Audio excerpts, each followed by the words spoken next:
दोस्तों, मेरे दूर के रिश्तेदार के गांव में एक लड़के ने इस तरह के राइस मिल मशीन खरीदे हैं। राइस मिल मशीन खरीदने के महीने दिन बाद उसके राइस मिल मशीन बेकार हो गया। नया नया कोई मशीन अपने आसपास आते हैं तो उस मशीन के बारे में जानकारी ना के बराबर होते हैं। मशीन के बेसिक जानकारी नहीं होने के कारण शुरुआत में बहुत परेशानी झेलनी पड़ती है। वह लड़का खरीद कर महीने दिन धान कुटाई किए, उसके बाद राइस मिल मशीन के कुछ पार्ट टूट गए, भूसी निकालने वाले पंखे टूट गए और शाफ्ट भी खत्म हो गए, जाली भी जल्दी फटते थे। दोस्तों, बहुत से ऐसे दुकानदार होते हैं जो राइस मिल मशीन बेचने के लिए अपने दुकान पर एक या दो ही पार्ट ला कर रखे हुए रहते हैं। राइस मिल मशीन के एक ही पूरे सेट रहते हैं, एक्स्ट्रा पार्ट एक भी नहीं ला के रखते हैं। दोस्तों, इस तरह के दुकानदारों से जो भी व्यक्ति राइस मिल मशीन खरीदते हैं उसे बहुत झेलना पड़ता है। यानी रिपेयर करने के लिए एक से ज़्यादा पार्ट नहीं होते हैं दुकानदार के पास। मिनी राइस मिल मशीन में धान कुटाई करते करते महीने डेढ़ महीने में कुछ ना कुछ पार्ट टूटते फटते ही हैं। अगर राइस मिल मशीन के टूटे हुए पार्ट सामने नहीं मिला तो वे राइस मिल मशीन ऐसे ही पड़े रहेंगे। दुकानदार के पास केवल राइस मिल मशीन के पूरे एक ही सेट ला कर रखे रहेंगे। इस तरह के दुकानदार राइस मिल मशीन खरीदने पर वारंटी गारंटी भी नहीं देते हैं। मशीन के फटे हुए पार्ट दूर दूर तक कहीं मिलेंगे ही नहीं, तो ऐसे हालात में आप राइस मिल मशीन को दोबारा रिपेयर करके चला ही नहीं सकते हो। जब रिपेयर करने के लिए नया पार्ट मिलेंगे तभी ना रिपेयर करके धान कुटाई करोगे। और अधिकतर इस तरह के राइस मिल मशीन को ख़राब होने पर खुद से रिपेयर करने होते हैं। आसपास रिपेयर करने के लिए मैकेनिक भी नहीं मिलते हैं। गांव देहात में ज़्यादा प्रचलित नहीं होने के कारण मैकेनिक ना के बराबर होते हैं। जब भी राइस मिल मशीन खरीदने हो तो यह ज़रूर पता होने चाहिए कि उस दुकानदार के पास बहुत सारे राइस मिल मशीन हो और बहुत सारे एक्स्ट्रा पार्ट अवेलेबल हो।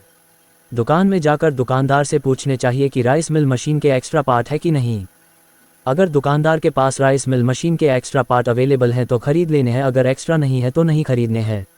ऐसे दुकानदार से एक बार खरीद लिए तो पछताने के सिवाय कुछ नहीं मिलेंगे। ऐसे बहुत से दुकानदार बोलते हैं कि जब राइस मिल मशीन ख़राब होंगे तो नया पार्ट ला कर दे देंगे। ऐसे अक्सर सभी दुकानदार बोलते ही हैं, बाद में आपको घुमाते रहेंगे। बस मशीन बेचने के लिए झूठ मूठ के बात को बढ़ा चढ़ा कर बोलेंगे। ऐसे बोलेंगे जैसे राइस मिल मशीन खरीद कर ले जाओ, जो भी पार्ट चाहिए तुरंत ला कर दे देंगे, बाद में घुमाते रहेंगे। और ऐसे बहुत से दुकानदारों को मिनी राइस मिल मशीन के बारे में कुछ आता पता ही नहीं रहते हैं। कुछ दुकानदार तो नकली पार्ट को असली बोलकर बेच देते हैं। बहुत से दुकानदारों को तो कौन से नकली पार्ट है और कौन से असली पार्ट है कुछ पता ही नहीं रहते हैं। जब दुकानदार को ही राइस मिल मशीन के बारे में कुछ आता पता नहीं होते हैं तो वे आपको क्या सुझाव देंगे।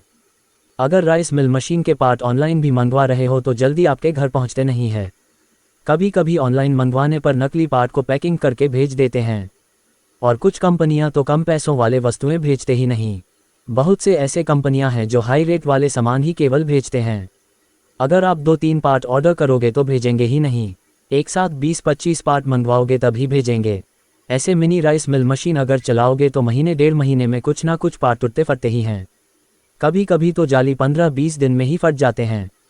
अगर सामने जाली नहीं मिला तो राइस मिल मशीन ऐसे ही बेकार पड़े रहेंगे। दोस्तों, शुरुआत में ऐसे राइस मिल मशीन चलाने पर थोड़े परेशानी होते हैं। अगर खरीद कर चलाने हो तो इस चैनल पर बहुत से जानकारियाँ दिया गया है। जाली फिटिंग करना बताया गया है, जाली फट गए तो रिपेयर करना बताया गया है, और शाफ्ट खत्म होने पर कैसे रिपेयर करने हैं वो भी बताया गया है। इस चैनल पर हर वो जानकारी दिए गए हैं जो इस राइस मिल मशीन को चलाने के लिए आवश्यक हो। और थोड़े राइस बिजनेस के बारे में भी जानकारी दिए गए हैं। जो कुछ भी जानकारी चाहिए इस चैनल पर जाकर देख सकते हो।